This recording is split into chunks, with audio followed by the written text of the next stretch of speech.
Hi, I'm so sorry that we can't be gathered in person together to share with you our work and Resilient Nicaragua, how we can build shalom together. But I'm happy that you are able to at least participate and get an update on our work through this video.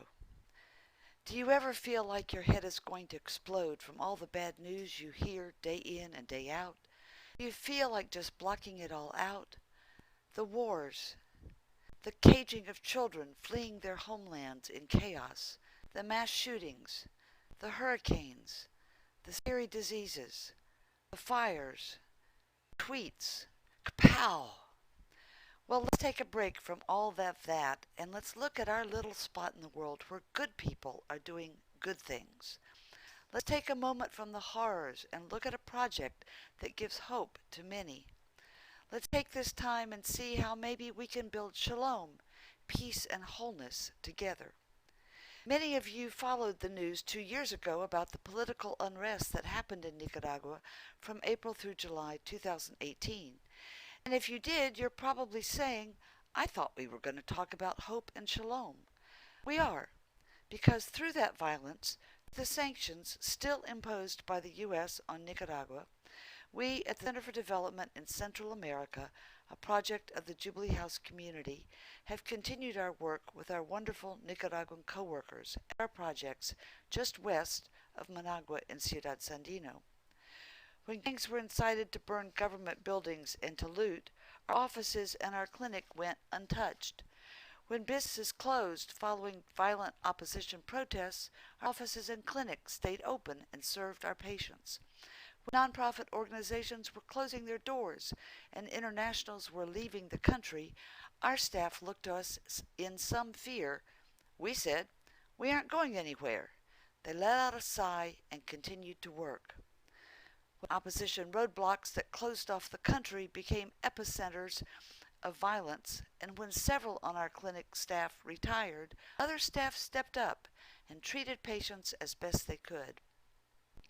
When volunteer delegations canceled and finances got even tighter, staff opted for no pay raises and even took a small cut in their take-home pay rather than laying off others. Wow! All of this showed courage on the part of our staff, commitment to each other, and a dedication to the work of the CDCA, a dedication to building shalom together. Hope? Where do we find hope? Seeing Nicaraguans working to rebuild their country despite remaining polarization gives us hope. Seeing the determination of our staff to serve the poor gives us hope. Seeing the resiliency of our staff to adjust and evolve gives us hope. Seeing the relief in those with whom we work when the CDCA stays open gives us hope. And knowing that people like you support our work and help us stay open gives us hope. We are building peace and wholeness. We are building shalom together. The CDCA works in 4 main areas: sustainable agriculture, sustainable economic development, education, and healthcare. Last year, the CDCA celebrated 25 years working in Nicaragua. In those 25 years since we started, the Sustainable Agriculture Project has had good years and it's had bad years, droughts, and hurricanes. But it has grown, focusing on organic farming. We started planting organic sesame with 12 small family farmers. Those 12 have grown into 3,000 farmers producing organic sesame, peanuts, and coffee. It has also grown into its own cooperative, CoproExnique, with a paid staff of 6 people and an active board of directors. They certify the farms as organic, teach organics as well as agriculture techniques, provide capital to farmers for planting and harvesting, market the farmers' crops, process the farmers' crops, and ship that product to international businesses that negotiate the prices directly with the farmers. CDCA still has an active role in the cooperative, though as time goes on they are becoming more and more independent. The roadblocks of 2018, however, delayed product getting to port and caused social lending organizations working with the co-op to freeze financing until they chose to decide that Nicaragua was again stable. Because of this, it has been important for the co-op that much of their working capital comes from our VITA Fund, a shared risk investment fund. The VITA Fund is a place for folk like you to invest, folk willing to share the risk with the poor, such as these farmers. Do we see hope? Growing organically is crucial to the well-being of the earth, its water, its vegetation, insects and animals, including us humans. It also gives the farmers more cash for their crops. With the challenge of climate change, they are learning how to grow with less water, and as a cooperative of 3,000 farmers, they can be creative. With the support of the cooperative, the coffee farmers are now growing a new variety of plants for the warmer temperatures. Work together as a cooperative, as opposed to selling their crops to some middleman who happens to come by with minimal cash in his pocket. This is hopeful and inspiring, building shalom together. Sustainable economic development. We started this work funding small family businesses. What we discovered was that though it might help relieve poverty, it did not raise people out of poverty. So we have taken on larger business models, and not all have been successful.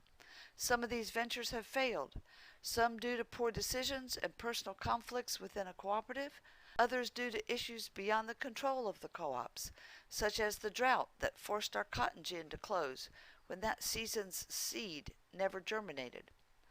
But one success story is the sesame processing plant that for 6 years now has been employing people, processing the farmer's sesame and making improvements to the plant that was falling apart when it was first leased to the cooperative. Our cooperative runs the only sesame processing plant in Nicaragua. They work diligently to raise the plant up to world-class standards, and they hire 60 seasonal workers with the hope of one day growing enough sesame to run the plant all year long. Another success is direct marketing of coffee. For years, Their Bucks Coffee has been selling our co-op's organic coffee in the U.S., and now coffee sales are expanding in farmer shares, a new venture where you, your church, your synagogue, your retirement center, your anywhere, your personal household, your neighbors, you can all buy excellent roasted coffee or sign up for a monthly subscription delivered right to your door. And all the profits go back to the farmers to improve the lives of the coffee communities. Where do we see hope? Workers at the sesame plant and farmers alike are living much better lives with more of the product's value staying here in Nicaragua, going into farmers' homes that no longer have dirt floors but now have concrete floors, no longer have a wood-burning cook fire but have a propane cook stove. The children staying more years in school. All this is hopeful. Which brings us to education. Besides the education done with farmers, workers, health promoters, and through public health programs, we also try to educate the developed world about the developing world. In other words, teaching those with money about those without. We share the skill of artists working with minimal supplies. We keep presence on social media. We write blogs. We send out a newsletter 4 times a year. We go on as many speaking trips as we can. We host delegations who are willing to visit. And we wish we could be with you to speak in person. We also have a casa, a house in Managua that was established in memory of Ben Linder, a clown, unicyclist, and electrical engineer from Portland, Oregon, who became the only U.S. citizen killed in the Contra War when he was assassinated by the Contra in 1987, along with his 2 Nicaraguan co-workers, Sergio Hernandez and Pablo Rosales. 3 years ago, we accepted the challenge of taking over Casa Ben Linder and restoring its unique historic collection of revolutionary murals. We planned to make it economically sustainable. We began to renovate Casa Ben Linder as a guest house, planning to take advantage of the then booming tourist industry as one of the world's 10 top fastest growing tourist destinations.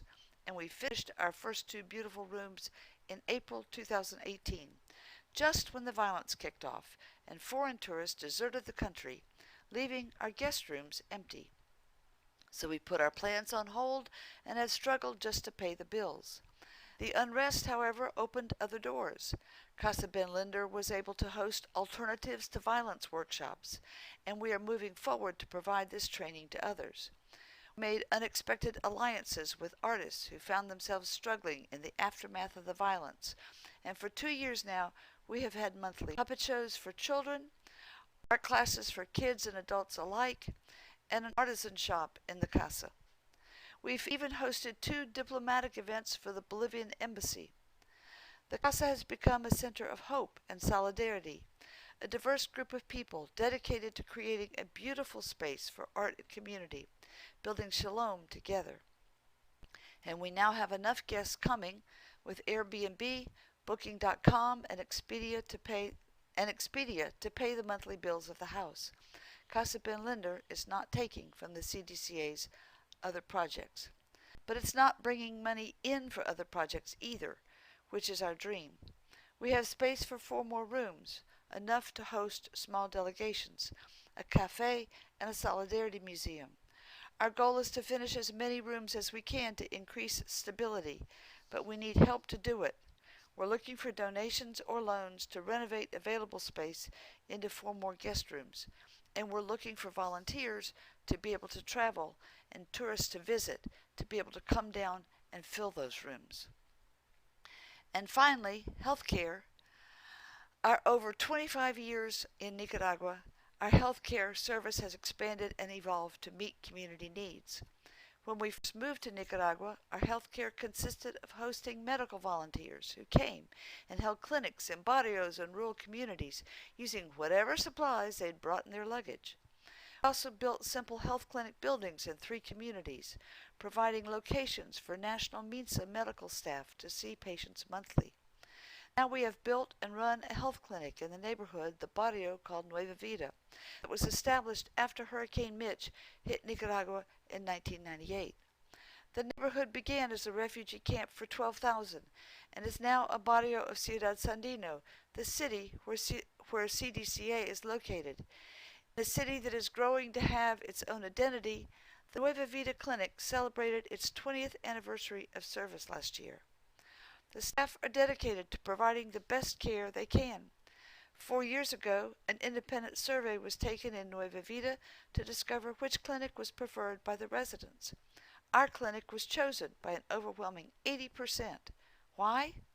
The patient care from our doctors and nurse, our public health outreach, our waiting space that is open and cool, and our many services in one place. We have a general physician, a radiologist who does ultrasounds, a pediatrician. We have a dental clinic providing cleanings and preventive care as well as extractions.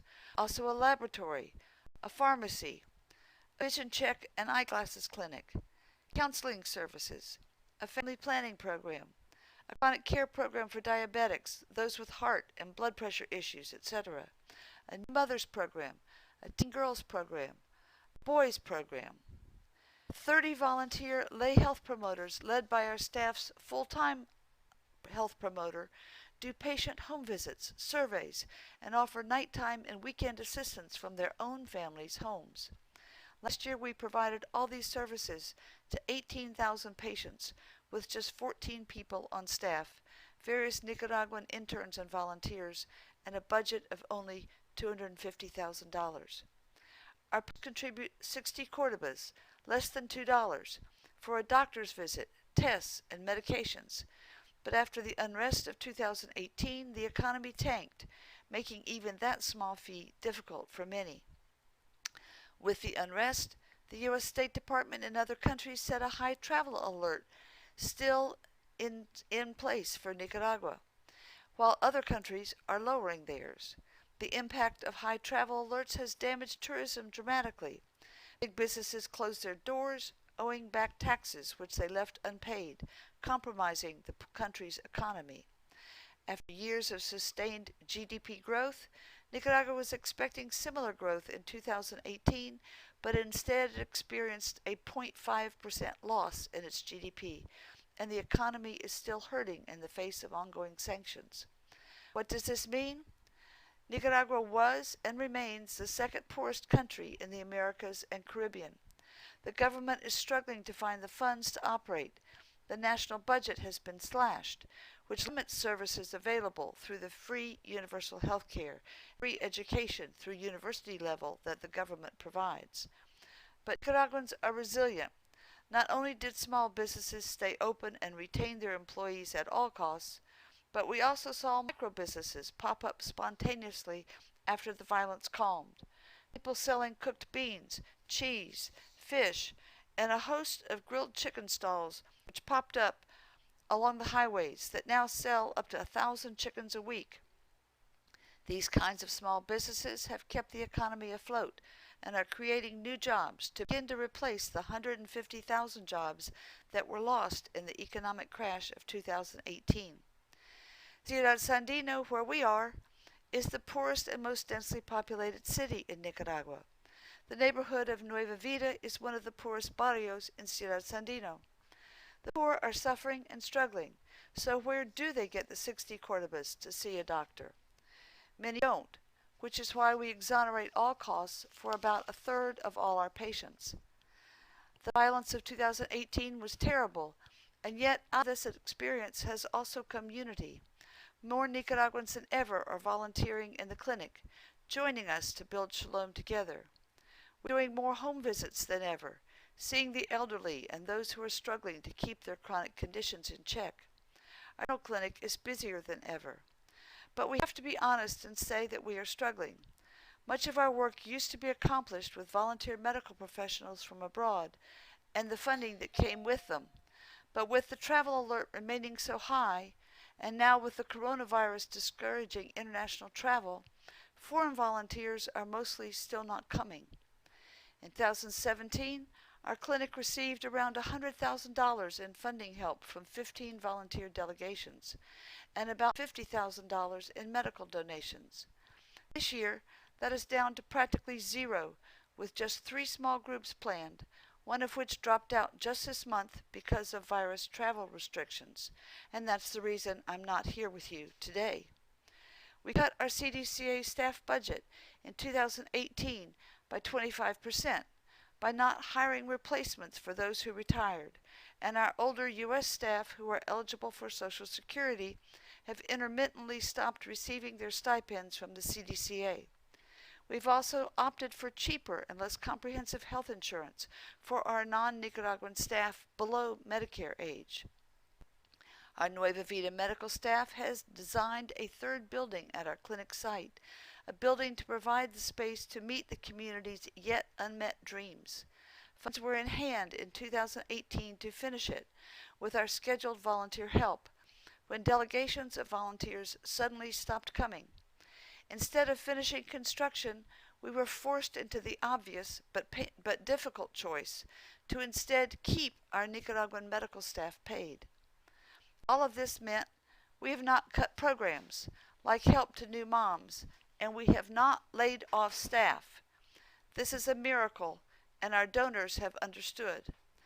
With fuel prices, electricity, and food costs going up and up, we are praying hard for enough donations to continue our work and for the strength to keep plowing ahead, building new partnerships for healthier Nicaraguan communities. Last fall, we coordinated with Managua's Channel 4 to organize a volunteer medical donation at our clinic, seeing hundreds of patients in a single day at no charge to the clinic or the patients, and we hope to continue these clinics regularly. With help from Rotary clubs like Santa Barbara Sunrise of California and its district, we are once again moving forward with completing the public health education space in the new clinic building, including a kitchen for nutrition demonstrations. Currently, health training charlas are squeezed into the unfinished end of the space so that construction progress can continue. And in February, a small church group returned and spent their work days working on the radiology area, paid for by their fundraising, along with funds that a donor in the U.S. wrestled up from his friends to put a lead-lined door, cleanable floor, and leaded glass to protect the technician. An area to provide ultrasound, x-ray, and support space that meets the national health system, meets its specifications. And with another $18,000, we could finish the rest of the building. But then we're also hunting funding to hire an X-ray technician services so that our wonderful donated used X-ray machine can be put into use and our own Dr. Flores, radiologist, can use the results to give even more accurate care. And as if all these infrastructure efforts haven't busted the budget enough, the National Health System, MINSA, has upgraded the requirements for clinic licensing, a process with which our clinic must comply, including standard signage, an additional waste filtration system, and protection for workers dealing with waste from our medical incinerator, repair and continuation of wheelchair ramps to all areas of the clinic, installation of handicap rails in all patient and staff bathrooms, and most extensively and expensively, our simple lab must now expand into neighboring space so that it can then be physically divided into 6 separate areas: intake, blood taking, blood processing, feces processing, glassware cleaning, and patient record keeping. We agree with the requirements, but the financial cost of compliance competes with everything we've already stretched to anticipate in our budget. Plus, we need to meet upgraded fire department wiring specifications and are trying to shift all clinic lighting to less consuming LED lamps. And we're looking to help convert our electricity use to solar, beginning with the clinic's need to keep dental, ultrasound, office, and lab equipment running. Solar panels and use of solar energy are now present in Nicaragua, a country that is already producing more than 80% of its electricity from alternative sources. It is simply the cost of infrastructure development that is needed to put more solar into use, with the national goal of reaching 90% this year. We've partnered with our local Rotary Club and partner clubs like Santa Barbara Sunrise of California for a water project, so that after 8 years of organizing to get the project funded, 38,000 volunteer hours, more than 13 miles of pipe laid by hand, and an investment of $151,000 from Rotary International, coordinated installing a potable water system for 576 families in Ciudad Sandino's rural area, providing 3,000 people with clean water in their homes. And we're not stopping with any of these dreams. We are working on a proposal for Rotary to resolve the problem of sewage and gray water in Nueva Vida, a critical issue as the stagnant water breeds dangerous mosquitoes that carry Zika and dengue. Hope, well-being, peace, shalom. All of these come together when we act together. All of these come when we are kind. All of these come when we are generous. Seeing the joy in children's eyes when they are cared for and fed gives us hope. Knowing that girls have a better life when they don't get pregnant gives us hope. Watching plants grow organically and thrive gives us hope. Experiencing new mothers learn about their babies gives us hope.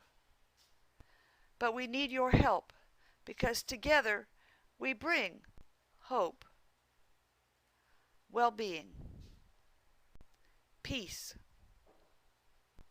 shalom. Will you help? Thank you. Please give if you can. The online link and mailing address are on this screen. Because of the coronavirus, our spring speaking engagements have been canceled, and we are really sorry to not be with you in person.